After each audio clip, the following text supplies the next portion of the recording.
Hi, I'm Chuck Dorsett for Weaver Leather Supply, and this is the Leather Element.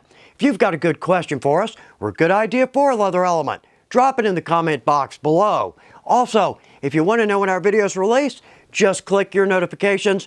You'll know exactly when these come out. So how about a shop tricks? I'm hoping there's something here that's going to help out the new folks and those of us with a little more experience. Let's see if I can help. When we first added the corner knives at Weaver, I thought it was one of the most useful tools we've ever added.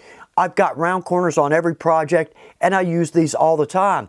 But up front, totally missed the fact that the bigger help here, inside round corners, because these are impossible to cut clean. Larger panels, not so much, but when we get down to say something like a driver's license window or a luggage tag, that is tough to do. We can always use a square corner, but eventually that's going to tear. Round corner's going to keep that from happening. Now we can always go with a round hole punch, but for me, I can never really seem to get a clean exit line coming out of that. It's a round hole. We don't have straight lines. But when we step over to a corner knife, what's going to happen? Good. Now in each direction, I have a straight exit line. I drop in my square and I get a pretty clean inside corner every time. When we're riveting multiple pieces or panels together on a project, it is imperative that our holes line up. We've all had that project where we didn't, and it was a headache, but it's an easy trick. We start with a pattern, but there's one more step to this. So in an extreme example, this is an old pattern, really needs to be replaced, but it's a good example.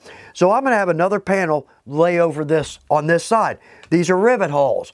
Well, notice how big these holes are.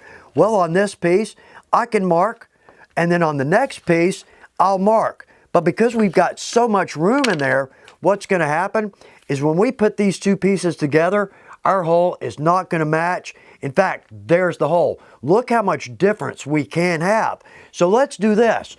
On our pattern, let's get as accurate as we can. But then when we go to punch a hole to mark with, let's use the smallest tube on our revolving punch. So therefore, we have the most accurate hole. And if we do that, there we go. Our holes are going to line up perfectly every time. Here's one I mentioned from time to time, but I don't know if we've ever taken a chance to actually look at a sample. What I'm talking about is sometimes no groove line looks better than a bad groove line. Well, let's start here because I bevel and groove every edge. To me, it just gives us a more finished, professional edge. Now, we're going to go with a darker leather here, but we're going this route because this is the Jasper. I love this leather. But when we groove this, it's a pull-up leather. So when we groove this, we actually cut through to a lighter color. Very nice touch. So this is a good example. Well, here's what I'm talking about, right? So let's say we cut our strap, we punch our holes, and then we do our round in and our English punch. We come back and bevel and groove this. Well, I'm going to struggle, even on larger straps, to get a good bevel and groove around that end cut. It's even worse on a smaller strap. That just looks terrible. So how about we do this? Let's reverse the process. Let's bevel and groove, then punch. Because now we're not going to have a bad groove line on either end. Same with a smaller strap. No difference. But right here, great example on our saddlebags. I did not groove around the end. Who's going to notice that? But it looks very clean and tight as opposed to us struggling with our round ends. Here's another use for our round end punch. And in fact, we could go with our 30mm round knife because it's about the same curve. But here's where I'm going with this.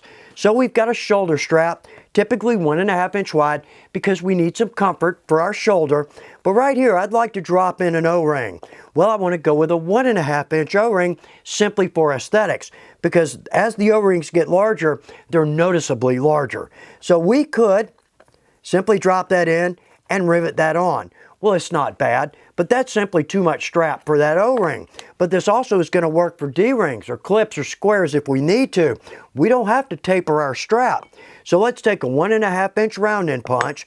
On my strap, I found our center mark and I've come in 1/4 inch each side.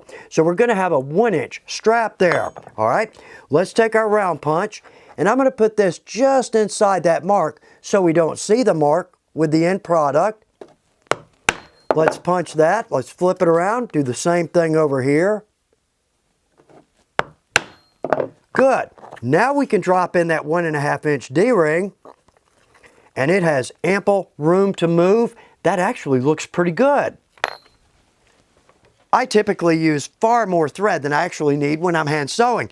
And in fact, in our videos, I usually say for a simple saddler stitch, maybe 2 4-5s back to back, I would say 4 to 4.5 times our length. Technically, we can get away with maybe 3, 3.5, but there's 5 reasons I want to add extra thread here. Now we've got a little bit of waste, and we'll talk about that. But also, it may appear, well, I work for Weaver, I want everybody to buy a lot of thread. Not really the point, but that does help me stay employed. But here's 5 reasons I like extra thread, and every one of these gained from making mistakes over the years. So let's start right here. In every video when we're hand sewing, I always say, let's equal out our thread length, and then I don't. I get about 4 or 5 stitches in, and I'm lopsided. I just wasn't paying attention. Well, first off, that's irritating to do that through the whole stitch line. But the bigger problem, are we gonna have enough thread over here to A, get to the end, but B, to actually tie our knot? But also antiquing, and I'm guilty of this. I do this both ways. But if we're gonna hand sew something that we antique, let's do this. Let's die, antique, top coat, then chisel. If we chisel before we antique, antique's going to get down into every one of those holes. So as we pull our thread through this, our thread's going to pick up that antique. But if we've got plenty of extra leader on this, then this thread is going to pick up the antique, and this thread is going to be fine. Now, always the biggest one, I always want ample room to tie a knot. We've all done this. Sewn a belt, 30-something inches long. We get down to this point, we simply made a mistake, but now we've got that much thread to try to finish out and tie a knot. That will absolutely make you crazy. So in that case, extra thread that we may throw away, worth every penny. Now also too, I don't typically knot my thread onto my needle. We can always pull our needle on and then knot it. That's going to keep it on the end. But I don't typically, because if we're using a longer piece of thread, we're sewing a much larger panel, I don't want to have to keep taking my arms and going as far out in both directions as I can. What we can do, let's choke up on that thread. Good, there we go. And now as we need to, we can simply pay out thread as we go. And again, if we've got a long enough leader, this thread may be picking up antique or die, and this thread is not. Now, I mentioned some waste, because if we buy a 500 meter spool, that's my favorite, it's the best cost per piece, then we get 164 feet of thread.